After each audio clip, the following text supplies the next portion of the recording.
लाखन सिंह मैनपुरी के रहने वाले, उनकी कविताएं घर घर प्रचलित थी, वो पॉपुलर थी, लोकप्रिय थी। जब मैं पढ़ चुका तो मैंने कहा आपको कैसी लगी मेरी कविता? कहने लगे बहुत अच्छी है। मैंने कहा मेरी कविता नहीं थी, ये लाखन सिंह भदौरिया की कविता थी। और इन्होंने के बंसल से जब मैंने नाम लिया तो इन्होंने कहा वो जमते नहीं, तो मैंने ये दिखाने के लिए कि जमने की तमीज कभी में नहीं होती है, वो श्रोता में होती है, सुनने की तमीज।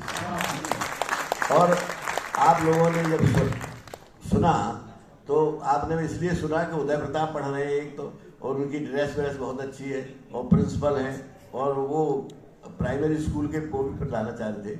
लेकिन प्राइमरी स्कूल के प्रधानाचार्य तो आपने जो फर्क वरक जो किया वो आपने किया, तो ये ठीक नहीं है। उसका नतीजा ये हुआ कि के बंसल ने अगले ही संडे को लाखन सिंह भदौरिया का एकल कार्यक्रम किया और उन्हें इतना पैसा दिया जिससे जितना किसी को भी पहले वाले कभी नहीं मिल जाता। तो ऐसे मानने वाले भी थे, तो जमाना इतना बदला। दूसरी बात मैं ये कहना चाहता हूँ कि एक बार ये जो बहुत अच्छी बात कही, कवि सम्मेलन की दो चीजें हमेशा से रही हैं, प्रस्तुति और कविता का गुणवत्ता। श्रीवास्तव जी ने कहा ये इसमें से पहले गुणवत्ता के बहुत नंबर दिए जाते थे और प्रस्तुति के नंबर बहुत कम होते थे। प्रस्तुति के नंबर बढ़ते चले गए। जब प्रस्तुति के नंबर, ये विष्णु जी ने भी कही, मैं इन्हीं दोनों लोगों की बात का समर्थन कर रहा हूँ, लेकिन अपनी तरह से कह रहा हूँ कि मैं और मेरा अनुभव ज्यादा है इस मामले। एक इसमें शायद ये भी हो, सर्वेश भी हो, एक लखनऊ यूनिवर्सिटी में एक सेमिनार हुई थी, जो IAS अफसर हैं अखिलेश जी के जमाने में, वो उस पर वो था कि गजल के ऊपर सेमिनार हो रही थी। तो उसमें सब लोग कह रहे थे गजल ऐसे हो, तो मैंने भी बताया मैं गजल में ये ले, मैं अध्यक्षता कर रहा था। एक लड़का खड़ा हो गया, कहने लगा कि साहब ये बताइए कि बड़ा कवि किसे कहते हैं? तो मेरी तो बात ही समझ नहीं आई।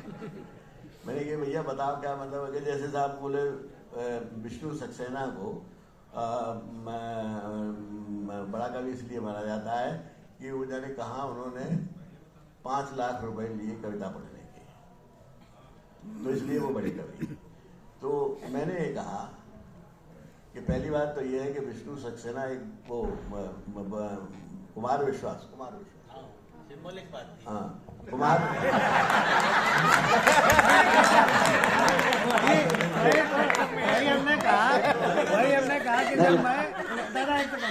हमने कहा जब मैं चुटकुला नहीं लिख सकता तो विष्णु जी को 5 लाख कैसे मिल सकता? जो व्यक्ति सामने दिखता है उसको उसका नाम ले दिया। असल में मेरे पास बैठे थे और मेरे मन पे छाए हुए थे। और दूसरी बात ये है कि जैसे ये खुद बता चुके हैं, मेरी उम्र 93 साल का हो गया मैं, तो मैं अब तो इतनी तो भूल कर नहीं सकता हूँ। कुमार विश्वास के लिए कहा कि उन्होंने 5 लाख रुपए कवि सम्मेलन में लिया। तो मैंने कहा कुमार विश्वास मेरे बहुत प्रिय है, बहुत पढ़ा लिखा है और उसकी कमाल है, जो प्रतिपन्नमति है वो उसे वक्त पे याद भी खूब आ जाता है और मैं उसका बड़ा प्रशंसक हूँ। मैं पूरे परिवार से प्रभावित हूँ। लेकिन जो 5 लाख मिलते हैं वो कविता की गुणवत्ता के नहीं मिलते हैं, वो उनकी प्रस्तुति के मिलते हैं, क्योंकि वो बाजा नहीं। अब ये बात किसी ने कुमार विश्वास को, अब वो तो अखबारों में निकल गई, तो कुमार विश्वास ने थोड़ा बुरा माना ही, जाहिर सी बात है।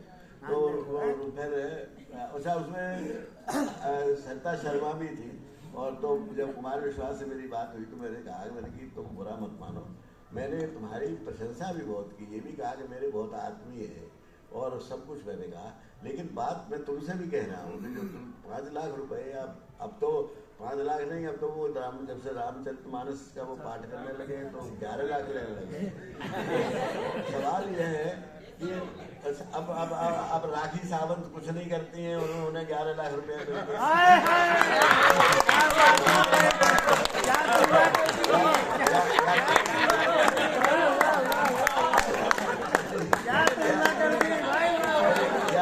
कपिल शर्मा वो कहते हैं। तो आप प्रस्तुति को कविता से अलग करके देखिए। ये दोनों लोग कहना चाहते थे लेकिन ये कह नहीं पाए, तो मैं जरा मैंने अपने कह दिया मैं ज़्यादा, क्योंकि हमारे ज़माने में तो प्रस्तुति के नंबर 1 नहीं होता था। सबसे ज़्यादा कौन जमते थे? कभी आप देखें शिशु जी को बिल्कुल साधारण ड्रेस पहन के, लेकिन जब कविता पढ़ने बैठते थे तो ये मालूम पड़ता था। मैंने बैरागी जी को देखा है, मैंने सुमंगल सिंह सुमन को देखा है।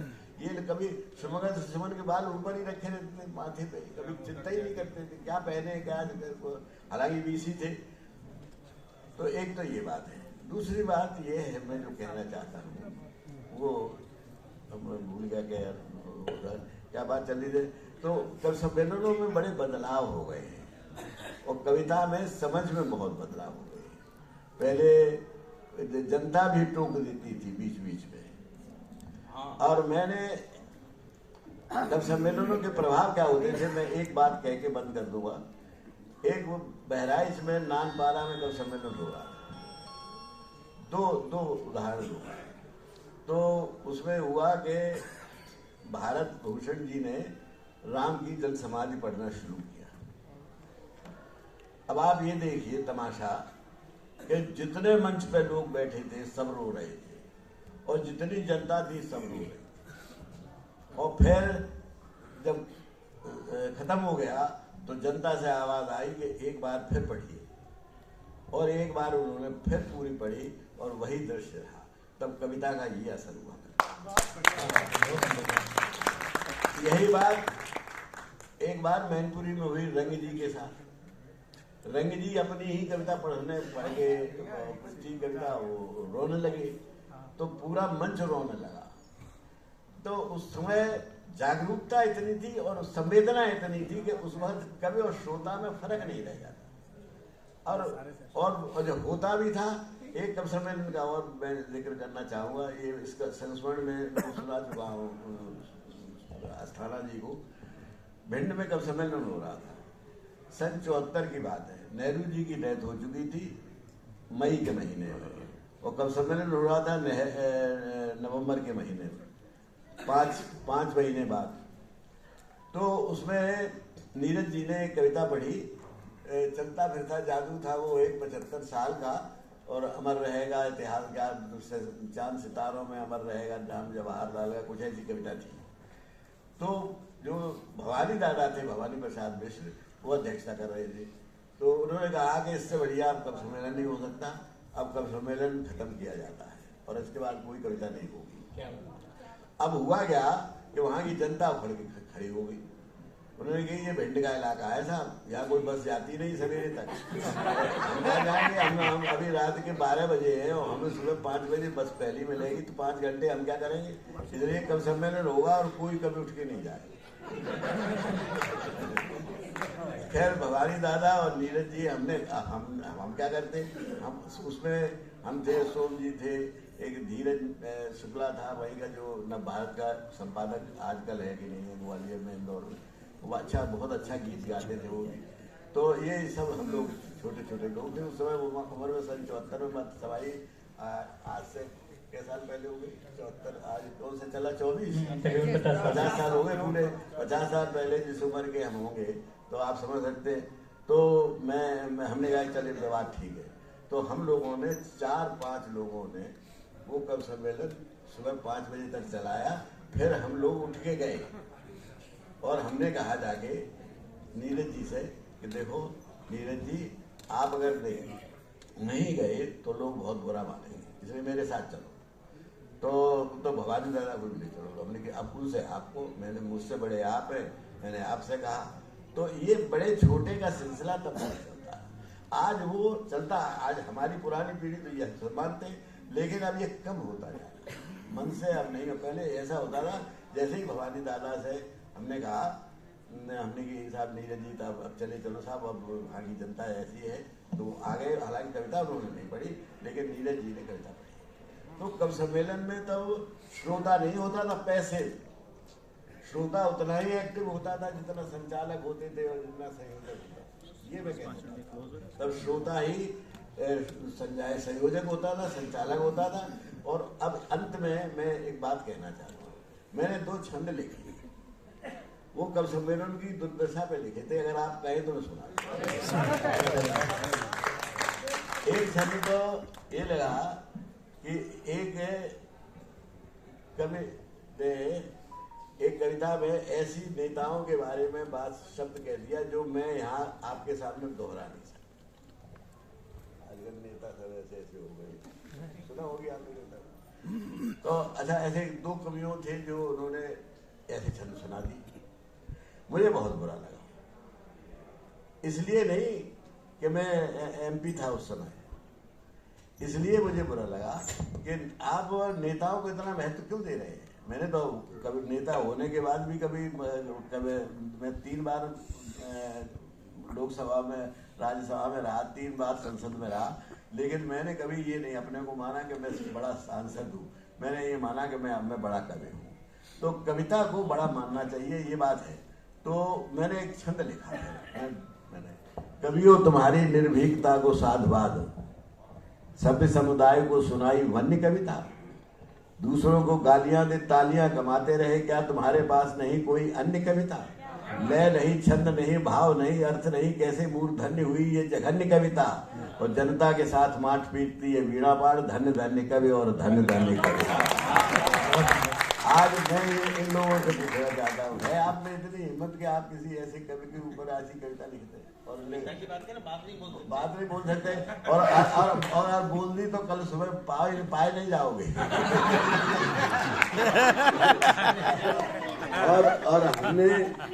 और जब हमने ये कविता पढ़ी तो एक जिन्होंने ये किया था, उन्होंने कहा दादा ये कविता आपने मुझ पर लिखी क्या।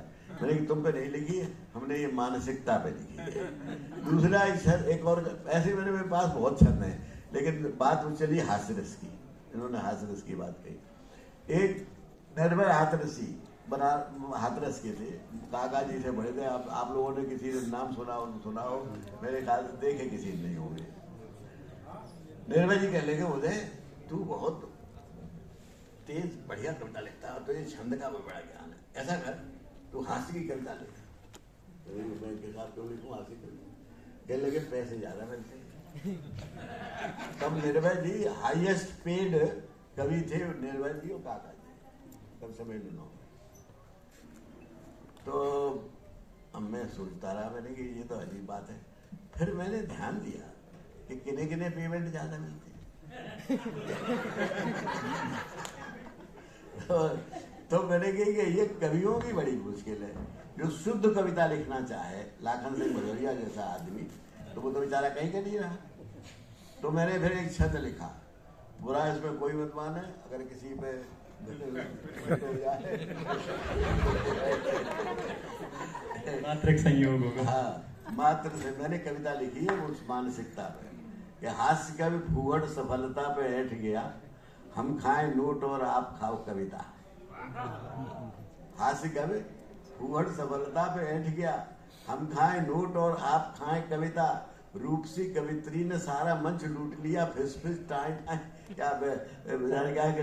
कविता। और वीर रस आस्ती चढ़ा के मुंह छेड़ता है, गोलियां सी दाग गया ठाए ठाए कविता। और कवियों के सामने खड़ा है प्रश्न विकराल, ऐसी भोली जनता को क्या सुनाएगा। क्या बात है, क्या बात है, बहुत ज्यादा हो गया। नहीं सर, बहुत धन्यवाद। सर बस मैं आपसे 4 क्वेश्चन और ले रहा हूँ, वो मैं चाह रहा हूँ उसको रैपिड फायर टाइप में आप थोड़ा आंसर करें, समय का भी अभाव है। तो बस मैं क्वेश्चन पूछूंगा, आपको एक सिलेक्ट करना होगा केवल। तो तब या अब, ओवरऑल जो भी अभी तक हमारी चर्चा हुई, तो आप किसको सिलेक्ट करेंगे, तब या अब? तब। ओके। अच्छा, गीतों की बात करें तो किशन सरोज या गोपाल दास नीरज? नीरज जी। क्या बात है। प्रसिद्ध कवि या सिद्ध कवि? प्रसिद्ध। प्रसिद्ध कवि। मैं थोड़ा 2 लाइन चाहूंगा इसकी जस्टिफिकेशन में। ये मेरे लिए बड़ा अनएक्सपेक्टेड आंसर था, क्योंकि अगर नीरज जी और देखिए तुलना दोनों कवियों में किसी आपस में नहीं की जाती। नहीं माफ कीजिएगा, दोनों की तुलना नहीं की जाती। मैंने वो पहले वाला पूछा किशन सरोज या नीरज जी, आपने उसमें नीरज जी सेलेक्ट किया। अब ये दूसरा क्वेश्चन था मेरा, प्रसिद्ध कवि या सिद्ध कवि? नीरज जी प्रसिद्ध भी थे और सिद्ध भी थे। सर माफ कीजिएगा, लेकिन वो उससे इतर क्वेश्चन है। अब हम नीरज जी किशन सरोज जी, उसमें आपने सिलेक्ट कर लिया। रैपिड में तो एक उसमें जवाब दिया था, उसको व्याख्या। मंच या रील्स? मंच या रील्स, वीडियो, यूट्यूब? मंच। क्या बात है, बहुत अच्छा। तो सर ठीक है, थोड़ा समय का भी अभाव था, मैं चाहूंगा कभी हम लोग विस्तृत चर्चा करेंगे इस पर जरूर, और मेरा बहुत मन है कि हम आगे एक विस्तृत चर्चा करें इसके रिगार्डिंग। बहुत अच्छा। ये बलराम श्रीवास्तव ने एक बात नहीं बताई, मैं इनसे कहूँगा वो बताएं कि जब मैंने पहली बार इनको कविता सुना था तो मैंने क्या कहा था, बताइए अपने मंच पे।